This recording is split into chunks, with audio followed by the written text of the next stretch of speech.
Welcome to another episode of Awe and Wonder podcast.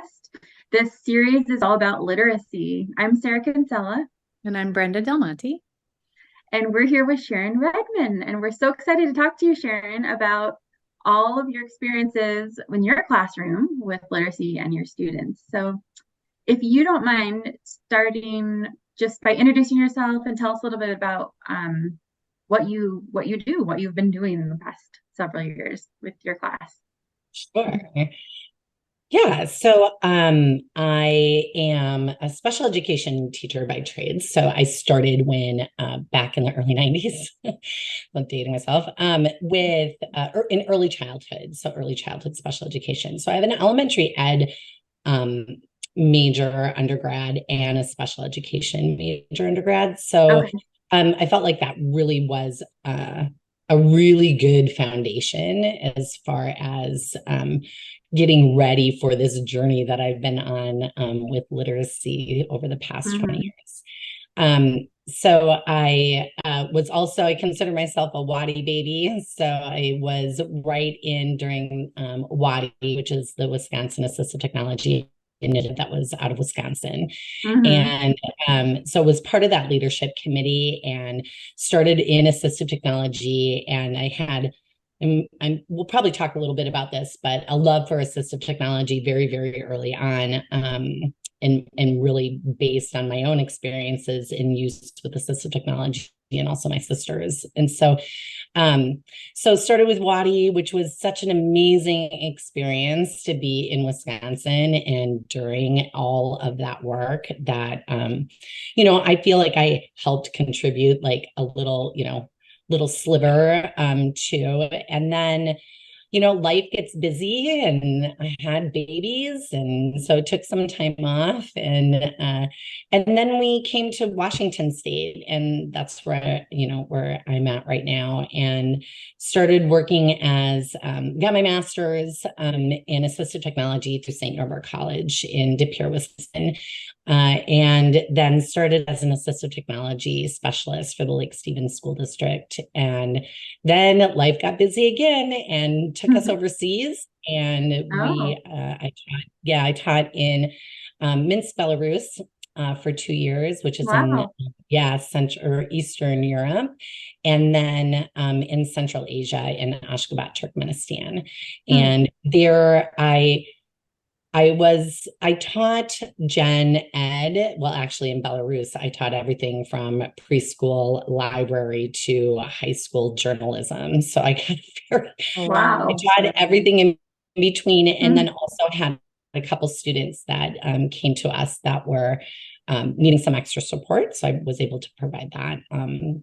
And then taught kindergarten in Ashgabat and realized I used most of my special education background and pedagogy that I was when I was teaching. And then we came back to the States, and we've been here ever since. And when I got the Bible of literacy, Hmm. right? And Yep. like it's all marked up and pigtailed and stuff. For And if let me just, you're Really started. and if you're Sharon, I'll listening, interrupt you. For those who if are you're just listening and you listening, can't see yeah. the visual, she just held up the Oh, comprehensive literacy for all book. We record this on yes. YouTube, you guys, and so sometimes we forget that we're showing visual aids. So we just want to be sure the audio Yeah. only listener knows what she just pulled out. So I got the book when that came out and started that process right away, and did it all myself, reading through the chapters and then trying to implement. And I'm sure we'll talk a little bit about that. But I have really been in this field of assistive technology and AAC. Most of the students, other than that short little stint when we were overseas, but most of the students that I work with have complex communication needs and complex bodies. And so I really, with the pendulum of education that swings and, trying to figure out how to best reach my students and best teach them. Karen Erickson and David Copenhaver's book, really, that was kind of a pivotal point for me in my teaching as we Mhm. went through. So I'm excited to be here to be able to talk about what that journey has looked like for me and all the mistakes that I've made and some of the things that I've been able to like, okay, I think I'm on the right track there. So, Oh, oh yeah, it's a learning experience forever, right? it Yeah. is, it is. And, I'm grateful for that. I'm grateful that, um, I see myself as a continual learner, and I don't take too much like, I mean, I'll pat myself on the back for, doing a good job, but I also understand that there's so much more that I need to Hmm. learn, and Yeah. continuing on, and making mistakes and then reflecting on them, and looking back at that. I have so much video of, because I do a lot of webinars and things like that, and presentations. And so I like to have like real examples. And Hmm. so I have more video of me actually like doing it wrong than I have video of like Right. doing it right. So Right. many times I'm like, oh, that's a perfect video. And actually, I was doing a podcast for sets, um, on emergent literacy, and I had this video, and I was showing about how like, part of car in the crowd, and the commenting part, and the part of crowd, I can't remember which one it was. And then I was watching it during the podcast, and I was like, oh, this is not what I should be doing. I had to stop right through and say, okay, just wait a minute. We need to back up a second and take a relook at that. And this is a great opportunity to say, like, mistakes happen. And then now let's fast forward to when I actually caught myself, and then when I actually did it right. So, Right. Right. No, we I need to think that model that. that's so critical. I think that so many people that are newer in the field are so afraid to make a mistake, yeah. so afraid not to be perfect at their jobs that they're not taking the risks that need to be taken. And so I Mhm. think it's so great for all of us to model and talk about. And then I was doing that wrong. And then I symbolated all my books. I did that for a while, and then learned that that wasn't right. And I took all those out, like, like know better, do Right. better, and just Yeah, exactly. admitting that this is part of the process. But I want to Hmm. start with is there a particular student, and whenever we ask this question, everyone says there's so too many to tell, but is there a particular student that comes to mind that just blew your socks off when it comes to the literacy skills, or someone who made you realize that all students need opportunity for literacy instruction? There's usually a few that just kind of smack you in the face when you look back at your career and go, man, that kid ended up being so smart, so much smarter than I realized. And I'm so glad I finally clued in that he could, should, can read, however that work goes. Do you have a student that you could talk about that was pivotal for you in regards to AAC and literacy? Well, sure. I kind of see that as like two parts. And when I was thinking about this question, I really like, part of why I got into assistive technology and then later on into AAC was really, I think about myself. So I'm dyslexic, and so is both of my sisters. And when I think about like how important education is in general for our students, and how important it is to be part of that literacy. I mean, I think of my sister. I was having a conversation with her the other day, and when she was born in 1973, when PL 94 142 came out, like, pivotal. Talk about pivotal for our family. And my sister, when she was born, was non-speaking, had a lot of physical difficulties. And, the doctors at the time told my parents, like, you should put her in an institution. And my Hmm. mom just said, no, that's just not happening. And early intervention started with her, and all the assistive technologies that, we didn't even really know, we didn't call it assistive Right. technology then, but the Hmm. literacy instruction that she got, and also me, that I received, was so critical in our family, and in my life and in her life. And she has a master's degree, has worked for Yale University as a social worker, runs her own business now. And so when I think of like just that if my mom would not have realized the potential that my sister had, and even the potential in myself, we would be in a much different place right now. And, my sister now is a certified family counselor and child counseling. She's worked for Yale University. She has her master's degree. She's a brilliant. And I just really come back to it becomes personal for me when I think of what's the importance for literacy for people. And that just for everyone, for all is just so meaningful.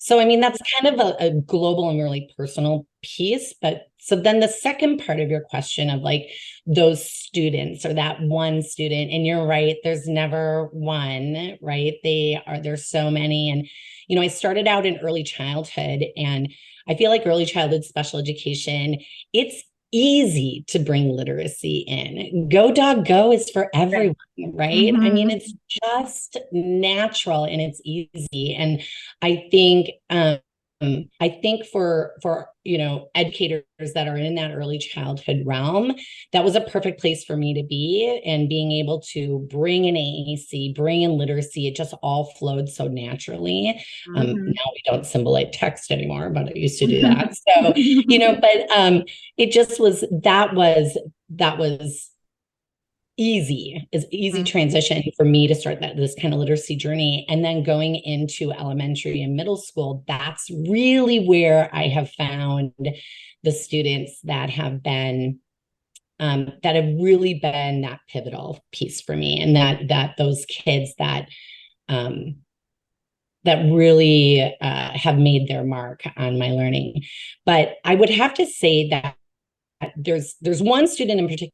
But before I talk about her, I want to say that one of the things that I have found with like in all the classrooms, because we move a lot, my superintendent of schools, so that's a 3 to 5 year kind of thing. So we kind of do the district shuffle. And so I tend to come into classrooms that have had difficulties and have had a hard time bringing in that literacy in that elementary K-5 and then middle school setting. So I've seen a lot of students that when I come to the table and we come in and we start this literacy journey, that they've never been exposed to this. They've not been exposed to a classroom setting where we're talking about comprehension, where we're talking about self-directed reading, where we're talking about and doing word study. They're a little used to word study, but that's flashcards and sight, right? That is what they're good at. Independent desk. Independent desk work. That's what their parents are. That's what everybody is like, all right, let's go. And I come in and shake it up and say, we're not doing that. And everybody's like, oh, what's happening? And they get scared. So, and then writing, oh my gosh, I mean, when we talk about writing on our students with complex bodies and complex communication needs, most of the students that I have taught have never experienced that. And so I find that I have to, the students that have really made that impact is when I've had to go back and teach them how to be learners within literacy. And I think that I often get, and I'm sure you guys do too, when you do a podcast or when you do, not the podcast, but when you do a webinar, you always get someone that said, well, this wouldn't work. My kids are too low, or my kids are too disabled. And I'm like, whoa, wait a second. I think what you're saying is that your students aren't ready, or they don't have the behaviors on how to be a learner when it comes to literacy and writing. And so we have to teach that. We have to teach that. And I think there's a lot to what goes into that. I mean, I'm sure we'll talk about pursuing potential, which we talked a little bit, but strength-based learning, all those things. But then to get into the specific kiddo. So my specific kid, little girl, Callie, and she has Rett syndrome. And when I found out she was coming to me, I just got excited because it was my first opportunity to work with a kiddo with Rett. And non-speaking, complex body, and had never been exposed to any sort of literacy, didn't have any access at all, didn't have a yes no for And she us was people to. about how old, Sharon? When I first started working with her, I was teaching first grade through fifth, but when she came in, they put her on my caseload just because of uh, because of what I'm able to do, and they just thought it would be a better fit for her to be on my caseload, and so she was in kindergarten, and so we started with looking at yes, no, getting an appropriate yes, no. We started with the alternative pencil. We started with eye gaze. And through all of that, we were working on access, right? And we were also working on getting her a robust communication system as well. And she taught me so much because there was a couple months there where I was so focused on getting her access that I was forgetting to give her literacy, that our time together was so focused on the AT and it wasn't focused on the instruction. And I was, I've read this book, Comprehensive Literacy for All by Karen Erickson and David Copenhagen. It's on my second or third read. And I just had this light bulb moment, like, what am I doing? Like we're working on access. She's there, she's bored. She's like, she'll do it for a little bit and then be like, I'm done with you people. And it wasn't until I just said, okay, Speechy, I love you. OT, I love you. We need a different way to go about it. She is telling us that I am screwing up and I need to hear her and I need to listen to her. And so she just became that kiddo that taught me, like, as an assistive technology specialist, that's what I go towards first. And I had to step away from that. And I had to go to my teaching part first. I had to be like, let's bring in this literacy. Let's include her in this comprehensive literacy instruction. And when we did that and had her eye gaze, we went from we did 4 quadrants and we just had 4 letters. And that clearly was not enough for her. And so we ended up going to the whole alphabet right away. We used the eye gaze board, and I knew I was going to forget it, from the alternative pencil from Karen Erickson's, from, what is it? I'm going to space it, Literacy and Disability Studies at UC Chapel Hill. Anyway, so we used that. And so being able to quickly learn how to go to the quadrant for the first letter, then go to the color she wanted to tell us which letter, just became, it happened so fast. And she really taught me that through this process, like, we need to be teaching and we cannot wait for access. We can't wait for any of that. We just need to get going. You needed that exposure to the alphabet. Yeah, it's so critical though, because I think those with complex physical needs, we get really caught up in a first then. Let's figure out their access method and then we'll teach them. And, when we were doing the podcast on leaders and change makers, Michelle Bishop was saying, some of these kids never master beyond about 80% of their access method, and if we had waited for 90%, if we had waited for some magical percentile, we never would have achieved it. And then he would have missed out on all the instruction. And I think it's so important. And I also love what you said about, you can kind of get caught up in the technology. Oh, let's try this thing and let's try this thing. Let's try that thing. Depending on what your tendency is, right? If you lean toward technology, you can also lose focus on what you're doing. So yeah, it sounds like, I love how you phrased it. They teach us more than we teach them, for sure. Yeah, it is our jobs as therapists, as specialists, as even admin coming in, but as teachers, it is our job to teach our students. It is not their job to learn how we teach. Like, we need to figure out how they learn, not the other way around. And, you know, I've had students like Hallie throughout my life.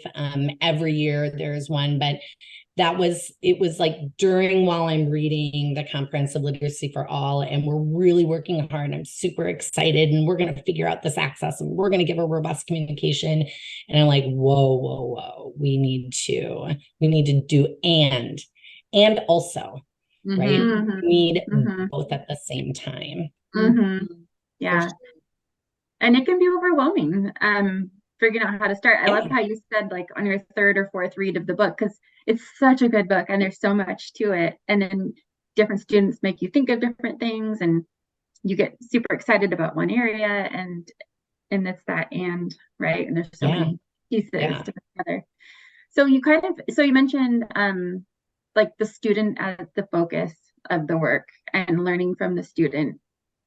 Sounds like a guiding principle we should all have when we're going through literacy or communication or education, right? What are Right. some other guiding principles that you've learned along the way as far as Um, literacy? well, I think I talked about just not taking yourself too seriously and making mistakes, Mm-hmm, right? I mean, mm-hmm. I think I don't know if you guys joined the literacy summit that was held just a couple weeks. Was it last week with The building, Retopia? But David Copenhagen, yep, from yes, Building Wings, yeah, I loved and David his Copenhagen, his yeah. keynote. Yes. His keynote was amazing. And there were a couple times where I almost spit my water across the room while I was listening to it. I'm like, oh my gosh, I'm glad the video is not on because like, that's amazing. I'm glad he said that out loud. So, but one of the things that he said was start with it all and make mistakes. And, you know, I kind of was like, "Ooh," you know, that's really hard Mm-hmm, for me to mm-hmm. do. But I see that, but it can be overwhelming. So I feel like it has to be and start with it all. But if it is too overwhelming, don't stop. Start with what you can do, right? Start with an Right. important piece. And, you know, for me, I think that comprehension, schema, background knowledge, that's so critical when we're working with AAC users.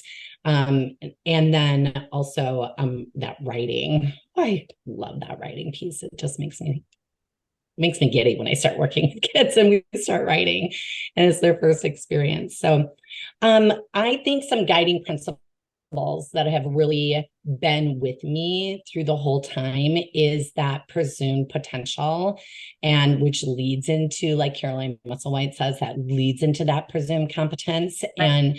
And I believe with that, though, it is just not talking that talk. It like, what does that look like? Right. What does that feel like? What does that mean when you're like, well, I presume potential and I Right. presume competence? And people like, I've seen and I've worked with so many lovely individuals that really also have that guiding principle. And I'm like, this is going to be great. But then I don't see the walk. I don't see the actual do of what that looks like. And I think that's it as well. That's like, for me, simple words are like do. You just have to do. You have to start. You have to do. You have to be the person that does it, because no one else is coming into your classroom or into your therapy room to do this Right. work. You're the one who has to Right. do it. And it's hard, and you're going to make mistakes, and you're going to have to just be okay. You have to be okay with that, and also reflective. Like, I think that teaching is one of those fields where you have to reflect on every lesson that you do, and reassess and figure out where do you go next, and how do you do that. I think another guiding principle that has stayed with me is I always start with strengths. And so for me, building a strength-based IEP is is really the foundation for everyone, for the whole team, to be around and understand, like, here are our, we know we're here. We know we're here for the deficits. We know that we wouldn't have an IEP without that. We know that we're working on things, but where are we going to start? Where are their strengths? And building from those strengths, I get so much further, so quick, so much faster than if I were to do a deficit-based model. So I'm always looking for their strengths. And that might just be like my last student that I had that came in right at the end of the school year this year, been out from COVID for 3 years. Tough go, had some language, had some AAC, came with nothing. It was all gone. And so where were we at? Well, she had she was, oh gosh, and now I'm going to forget the word. She was able to track, right? And she was able to have joint attention. And so for us, I mean, everyone's like, oh, it's just, I'm like, no, that is a huge strength. Joint attention. I mean, I had 3 kids in middle school that didn't have joint attention when I started at the beginning of the school year. It's hard to do a literacy lesson when no one's paying attention to you, and no one's paying attention to the literacy. So joint attention, like, that's a huge strength, and that's what we're going to start. And we are going to make goals that are smart. We're going to make goals that incorporate AAC right into them. We're going to make goals that then start with that strength for everyone. And we are going to then, and if we have to come back in 6 months because she blows us out of the water with these goals and she meets them, awesome. That's great. I will rewrite an IEP, but I need to start with those strengths. And I think that's a huge piece, because no one wants to be and start working on things that are yucky and hard and that they're not good at, so we have to start with kids where they're at and then bring them and shape, that behavior, that skill, whatever we're working on. So I feel like that's just reading human nature, like those, like anything you're trying to learn. If you're not already have about 50% of the skills required, if you're starting at 0, you don't have the confidence that you're going to get to anywhere on that scale, right? So that you have to start with some recognizable skills, what we're working with, Yeah. The thing about presumed competence is I always think that I do, right? I mean, I always think I presume that kids can do lots of things. And then I have had people do what you said. Oh, we presume competence, we presume potential, and then you look at their device and their device has 4 buttons on it. And you're like, okay, so you presume competence at 4 buttons. Right. This doesn't look like presumed potential for robust language. And it's like, those are different things. Likewise with literacy. You presume potential to learn 20 sight words, but you're not presuming potential for independent reading and writing. I mean, right? So it's like we all have these levels of presumption, and some of it's disability based, some of it is age, some of it's different things that we consider to be limitations. So I think it's always good, no matter where you are in your career, to gut check, where are my presumptions still limiting my instruction? Exactly. And I think that, I feel that the people that everyone that says, presume potential, that they believe that in their heart, that the problem is they're just not quite sure what to do with that and where to start. And these kids are, they have challenges. And I've never found it difficult to do right, to do the action of that presumption, presuming their competence, and to build that foundation when I start where they're at and where their strengths are, and then we go from there. And I find that recipe becomes successful for my students, for my staff, and the people around me, because what ends up happening is we start seeing progress, right? We Right. start being able to take data, we start being able to measure Mm-hmm. and know where we were and then to see where we're going. And I also I don't believe, and this has been a struggle for some of the people that I worked with in the past, but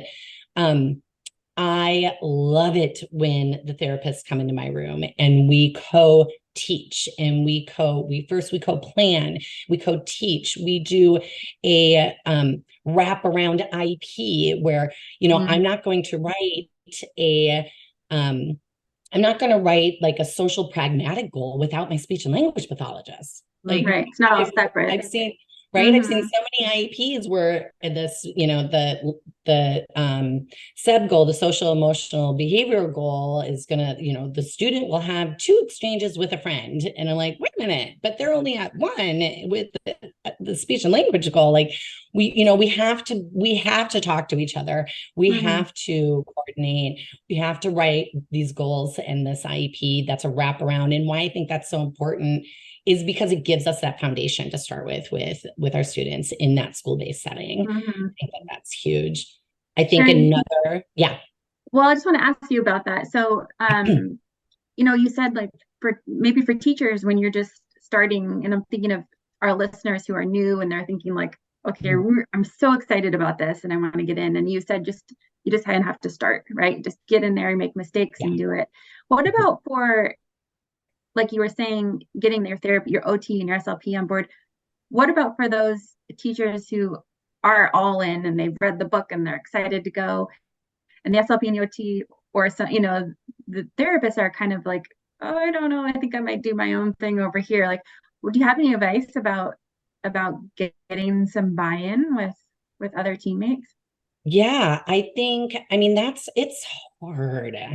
Our jobs are hard. Our jobs are hard with our student population. And then, as a special education teacher running a K-12 or K-5 classroom or an elementary or middle school classroom, like I'm not just in charge of my students, I'm also in charge of the paraeducators. Mm-hmm. So Right. special education teachers, they just don't have their caseload. They also have their one-on-one paras that they're in charge of. So, at one point I had 10 kids on my caseload and I had 10 one-on-one paraeducators to work with Wow. as well. So Mm-hmm. getting that buy-in, again, this is, and what I've learned is there are just some that it's hard and that may not happen. And so you just do your best and you do what it is right for kids, and you just show, because what will happen, and this has happened time and time again, the proof is in the pudding. You start doing the work, our students start showing and becoming successful within what we're doing. And so they're like, oh, wait a minute. Oh, hang on a second. Oh, let me come back over to I you. want to Like, do this too. yeah, I want to do this too. Show me how you did that. Oh, how can you do that?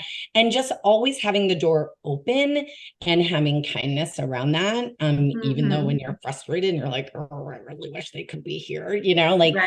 like Right. just keeping that door open, I think is huge. And then doing what is right and what is good for kids. And then showing that, because, I've had lots of really tough situations where I come in, and I've come in multiple times, as I mentioned before, into different districts. And, they have their set way of doing things. They've had their set things. The paras have been there for, a long time. They've been with this student for 3 years. And Right.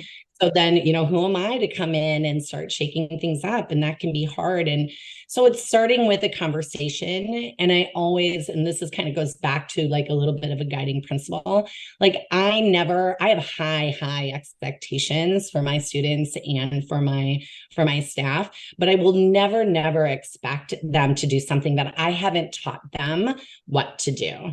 Right. So then we go to that gradual release of responsibility. I do, we do, you do. And I'm always there. And the conversations are always to be like, what can I do for you? How can I help you? What's a place that you're struggling with? What can we do? Mm-hmm. I also try to look at it as a UDL type approach when I'm also teaching and paraeducators, and I try to create, we do in person, but then also love to grab and create a Google Classroom where it's just teaching for my paraeducators, where I can throw up videos and I can throw up webinars and I can throw visual aids and visual supports that we have for everyone in the classroom that they can go to then on their time that they have. I don't expect them to do it independently and on non-contracted time, but if they have an interest or they like, hey, we can't meet this week because there's a snow day, but you still have an hour, go and do this learning, and then let's come back and have a conversation about that, and let's try to implement some of these things. And then I'm always modeling, always modeling for my students in AAC, modeling for my students in literacy, modeling for my students in writing, and then that also is modeled to my paras. And so what I do at them is for them to be very observant. Like when I am modeling this for the student, I'm also modeling this for you. So we're going to talk about what this looks like, and then how can you implement that in when you're working with them, when I'm with a different group of kids. So I have found that has worked. This year I had his name's Dave, and he and I had talked, and he was my paraeducator. And in the beginning of the year, I'm like, oh boy, this is a doozy. So we started out and did that process, had the conversations, put in comprehensive literacy for all, implemented that. And at the end, when I told them that I was leaving the district because I'm moving on to do something else, and he was like, I just have to thank you because I didn't know. He told me, he's like, I didn't know that they could do literacy. I didn't know that it was possible. I didn't know that any of these things were here. He's like, now you've taught me, we can't go back. He's like, so you have it set up for the next teacher, right? They're going to continue this, right? Because I want to make sure that our students have this, even though you're not going to be here. And I'm like, oh yeah, don't worry. I printed out like 3 units. They're ready to go. Like they have their Google Classrooms are set. So that was like, to me, a huge win to have a very reluctant para who was best heart and had been with his student for years and was just like, oh great, here's another one that's going to come in and tell me what to do. And but yeah, so that was really powerful, and I appreciated his words at the end. For those that don't know what UDL is, it's Universal Design for Learning. And so we are often almost always talking about universal design for learning with students. But what you're saying, Sharon, is like, that's just learning in general. And so what you're saying is like, you're providing more than one way to learn how to provide literacy instruction. And that's so dynamic, because it's like, if you learn by reading, here's something to read. If you learn by writing, tell me what you do in this situation. If you learn by watching, then here's video, and here's a model from me. And here's, if you're an auditory processor, let's talk about what you just saw. Like being available to provide universal design for learning for adults I mean, we've gotten good at talking about and implementing for students, but I think you make a really good point. And what the result of universal design for learning in this area was basically a mindset shift. It was absolutely required. And that's what's required for all of our students. The students have to believe that they're readers and writers, and so do the adults around them. And so the mindset is the powerful piece that actually creates change, but that starts by, modeling and providing instruction in enough ways that every person, student or adult, starts to see the magic. Well, and then having those multiple means of expression as well. So, all right, like you mentioned, okay, let's have a conversation about this. Or do you want to write to me about that? I mean, all of my paras have text. Do you want to text me about and have a conversation that way?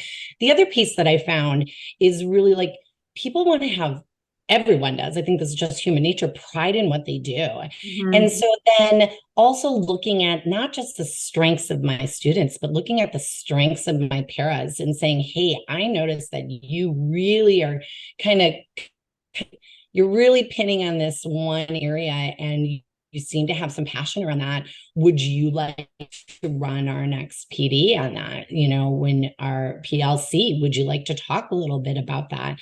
Or, hey, I noticed that this was something you were excited about. Would you could you be there while I take some videos? So the next time I do a webinar, I can highlight this because I see what you're doing is really amazing. And highlighting and having success and celebrating that success. Oh my gosh. I mean, we all I give myself a little pat on the back once in a while, but we all want to have that success, and not just for our students, but for ourselves as well. So I feel that just goes such a long way in celebrating the people in your room and making a team and a cohesive family of what that looks like. So you can start having this dance where then I don't even have to say any words. That I need the pencil because I've put it down in 5 different places and I can't find it, right? That I where are Sharon's glasses because I have 5 pairs on my head, but I can't seem to find a pair, right? Right. That dance starts happening and the students then benefit, right? I'm just one person, right? Having everyone in the room, being a cohesive team, having your OT, your PT, your speech, having everyone there that is really diving in and having that foundation and doing this dance becomes such a magical, beautiful thing for our students, and our students then flourish because they just don't have one person that's doing something separate. They have everyone there together, and that just becomes magical. Some of my favorite Well, and stuff. it sounds like there's a real shared respect, between you and the parents and the therapists, and then you and the students, and then the families with your strength-based IEPs, that Yeah. I'm sure family members enjoy that type of IEP meeting with you because of I that. think Because so. who The doesn't love to feedback hear that that? I've gotten, yeah, it has Yeah. been that I keep them nice and short because we don't need to be having 3-hour IEP meetings, keep it nice and short and keep it with the strengths and where are we going from there. And I think that's huge. I think another piece to working with, and I've noticed this in the different, I started in early childhood, went to elementary, then into middle high school, and that whole idea of, and sometimes having hard conversations can be hard, right? I don't shy away from them, but they're hard. And I think one of the other pieces that is really helpful and is that being age respectful around materials and around things. And I think that's what comprehensive literacy is so beautiful at doing, especially with some of the programs that are out there. So, for example, Building Wings and creating authentic text, and from anchoring it to authentic literature, because like I said earlier, Go Dog Go, it's super easy, right? To me, for early childhood, but my grader doesn't want to read Go Dog Go. Right. They don't want to be part of that. So how do you do Car in the Crowd with Romeo and Juliet, right? How do you do emergent literacy and emergent writing, with Sacagawea and the, westward expansion, which every Washington 4th or 7th grade student has to be a part of. How do you do that, right? And I think that's the tough bit. And yeah, I'm excited, especially for the Unlocking Literacy modules that you guys are doing, to be able to show some videos that take people from that elementary and then the middle high school and level on how do you do the do, right? How do you put that walk behind your, I presume, potential speech? Right. I know, because Sharon, I want to just have a video in your classroom so I can see all the things like you mentioned, like the lessons that you were talking about, and I want to see what those lessons look like. So yeah, that with those modules, we're hoping to to kind of take a peek into some classrooms Mhm. and say, this is how you can do some of this. It's not the only way to do it, but it might give you some ideas. So we're excited that you're going to be sharing what you do in that way too. Thanks. Yeah, I think anchoring that learning, like, we have all this learning, we have the book, but then transferring that, it's like going from that research to practice. What does that actually look like, Mm-hmm. right, in the classroom? Okay, great. You taught me about the alternative pencil. How does it actually look like with an eighth grader, right? And who doesn't care and has never experienced letters and never experienced that age appropriateness of having independent writing activity. And then so many times we can say, well, did she really do that? Or did that really actually happen? And really what you end up seeing is that if you can take that data and you can start seeing those patterns, right? Because this stuff doesn't happen the first time we do it. It doesn't. It doesn't happen the second. It doesn't happen in the first year, maybe even. Maybe it's year 2 or year 3 that we're looking at making that difference, but those subtle changes. And I think that that's why it's so important, again, to go back to that strength.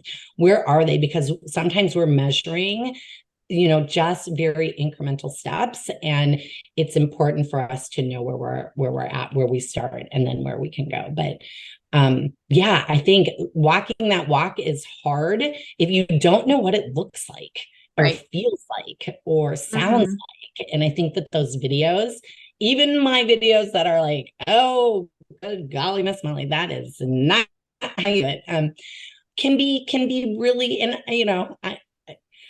I have to say I feel a little brave when I put them out there because I'm like, oh my gosh, I'm gonna get so much feedback. I'm like, oh my word, Redmond, what are you doing? So No, but I mean, it's just a space where you have to be confident enough to be able to say, hey, there's so many things that I could have done wrong. As a teacher, you are doing all these pieces are coming together and you're synthesizing everything in the moment and trying to make it. And sometimes it just doesn't work. And I don't think there's anybody out there doing it perfectly, right? What would that look like? No, right, exactly. So yeah, I think I'm excited for that. I'm excited to connect all that great work that you guys have done and then see the connection on, okay, so what does that mean for this learner? What would that look like for who has low vision or low hearing? What does that look like in a classroom that's K-5? What does that look like in a classroom that's 6-8? In high school, what does that look like? Feel like, and how can you experience that? So I'm excited for that. So Sharon, you said that you are leaving your classroom. So what are your next steps? Tell us what Well, so the journey continues in learning for me. So I have been accepted into Penn State and working on my PhD in special education. And I'm also part of the AAC Leadership Project, which is a federal grant that helps teach the purpose of it is to help create university professors that have knowledge in AAC and assistive technology, and to be able to teach our pre-service teachers how to do that. I don't actually know what I want to do when I grow up yet, so I don't know if that's going to be the path, but I do know that I have so much more to learn. And I just felt like I had gotten to a level that I could get to by myself. And I could read this book 6 or 7 more times, but I feel like I just needed that next piece. And so I'm going to be working with David McNaughton. Dr. McNaughton is my advisor, and working with Janice Light and Teresa Wilkinson and like all these names. I'm like, lucky you. Yeah. So I got a full scholarship, fully paid, funded position. Good for you. Wow. So we're moving. Boxes are packed. I'm surrounded by like half empty house. And so we take off here in a couple of weeks and start my journey as a PhD student at Penn State. That's so exciting. It's such a great program. And what is this, the second cohort or? I think this will be the third cohort for the Okay, AAC leadership relatively.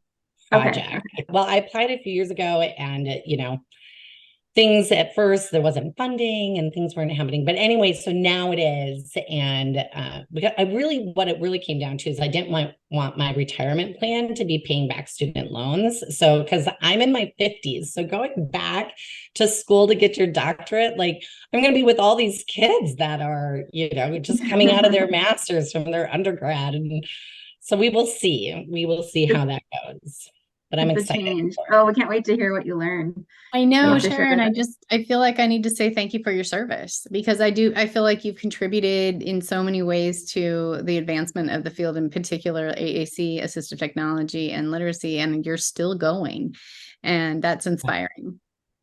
Well, there's so much more to learn. And I mean, I'm really excited. I'm going to be working with the RERC in the AAC Language Lab through Penn and working on their VSDs, visual scene displays, and if you go onto their site, they have it into 3 sections. And so I'm going to be working.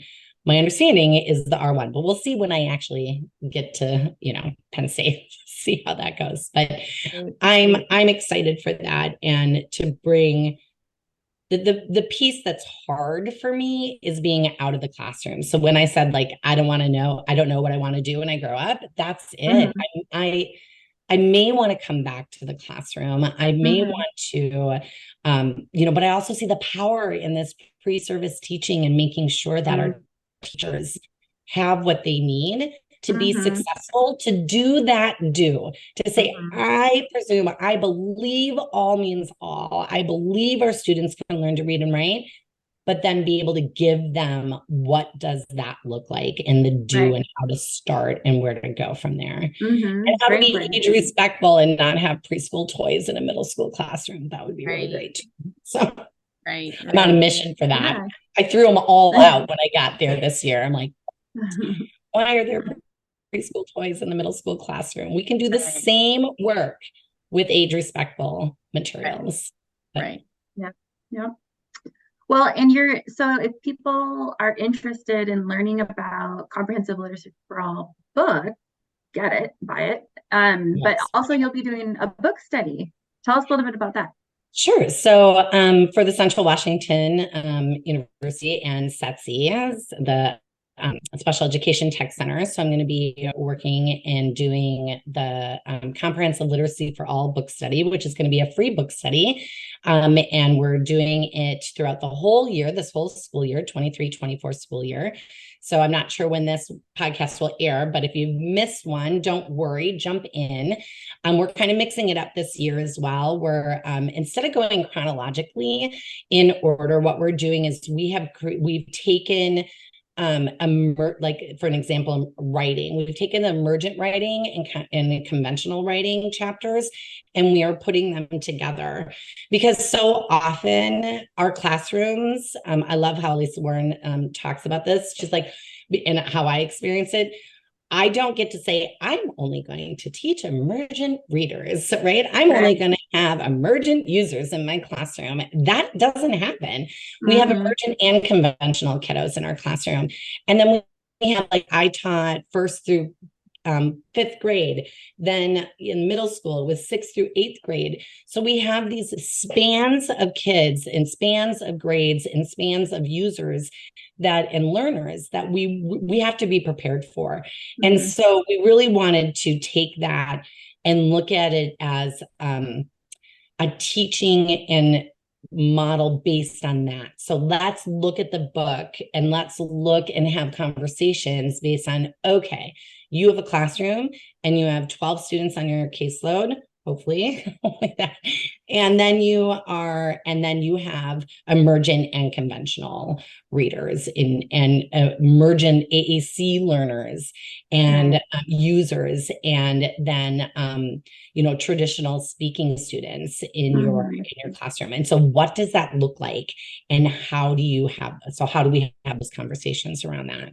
So I'm excited to be able to kind of mix it up a little bit and see how that goes. That sounds really good and sounds like a really fun conversation. And So that will be on the Special Ed Tech Center website, and it's in Yes.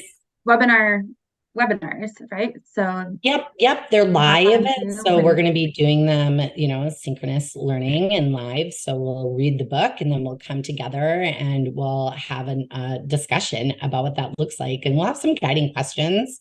So maybe a couple guest speakers. Maybe I can convince the two of you to come on and have some guest, definitely just having those stories, right? That's what we need. We need so many different perspectives from the team and having different stories and what that looks like, so that we can really understand what that do means and that looks like. So and then I'm also I'll be at Closing the Gap this year with Kelly Fauner.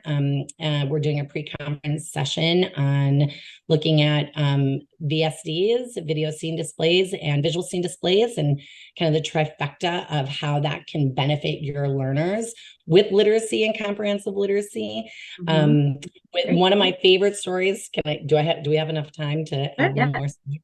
So one of my favorite stories from this year is I had a learner who only would look at the iPad, like no joint attention to me at all. So I took the iPad, I put it on the video mode, I put the iPad on a stand and had his para move it so it was following me as I was teaching and we were reading, so that he would participate in the literacy experience. And it worked? It totally worked. Oh, wow. He was in the most sustained attention to us was during the time. It was pretty brilliant. Anyway, we just have to be so flexible, looking at in our thinking. Yeah, you just have to, like, where are they again, right? Where are they? And start from there. So that kind of trifecta, how can you use that video modeling and video, which we know all of our kids are very into, and it is a very exciting thing to use and to be a part of. So for literacy, for behavior, for communication. So how can we use that to increase our students' skills in AAC, in literacy, and some behavioral techniques? So I'm excited for that. I'm also doing one on AI, which we will see. I'm doing just a 1 hour session, and I kind of built it. And then now I'm like, I'm going to have to rebuild it. And I'm like, I might as well not even do it, because I should just wait until like the week before, because everything's changing and it's just happening. Just have your AI build it. Right? Yeah, exactly. Well, but the power that I feel that is coming from that technology, especially for accommodations for our students, is just huge. My paras would use that. They'd be in the science classroom, be like, okay, I need to make this information at their reading level, copy, pasted it in, bam, spit it out, put it there, made a closed reading activity for them for it. That was their assignment. And all of it happened within seconds. And that was just so powerful for not only my paras to see that that they just weren't there copying notes for our students. And they were actually creating on the fly, real time access to the content that the students were using in the classroom. Content and vocabulary. Yeah. Huge. So cool. The effect of AI is going to be, exponential. So I'm excited to probably every Closing the Gap in HIA, you'd need to go to another AI class because of what can change every 6 months in that field. So that's I know. I'm on a couple Facebook groups, and every time I get a notification, I'm like, well, that's not going to go in there, what I thought I was going to do last week. Like, now there's something new. So I'm just going to wait for a while and see how that goes. But well, that's exciting. You've got a lot on your plate, and like Brenda said, you've already done a lot for the field, and it's been so fun to hear from you, and we really want to hear more. So I'm excited to look at the modules, hear about all your trainings, and just to hit on that, and that the idea of, just the words that we even say, like, I think that little word do is so important. I kept coming back to that, but even like the idea of saying maybe. Like, I think the biggest words out of the comprehensive literacy for all book for me was the idea of like, I'm going to say this out loud and you say it to yourself. Like that just, Right. right, Mm-hmm. blew my head away. And Right. this idea of, well, maybe you were thinking this, or maybe you were looking at that tree in the background. Maybe, I'm not sure, but let's explore that a little bit. I just think that there's just so much that we can talk about on just small words like do and maybe. And I wonder if. I wonder if. Yeah. Exactly. Give a whole list of words that people, they could just put that in to their repertoire of what that looks like to start with. I think that could be, it's just so powerful. Right. It like that. screams to our students and it screams to everybody in the classroom. I believe in you and I believe in the potential that you have and and I believe that you are competent to learn how to read and write and you have that ability. Right. Mm-hmm. Mm-hmm. Well, Sharon, thank you so much for your time, for your expertise, for your stories, for your passion, for your moving forward. We are so grateful that you took the time to talk to us today. Well, so fun. It's my favorite topic, and you two are just delightful. So I'm excited, and I'm excited that hopefully we get to work together and do some projects together in the future. Yes. Definitely. Sounds good. Thanks, Sharon. Thank you.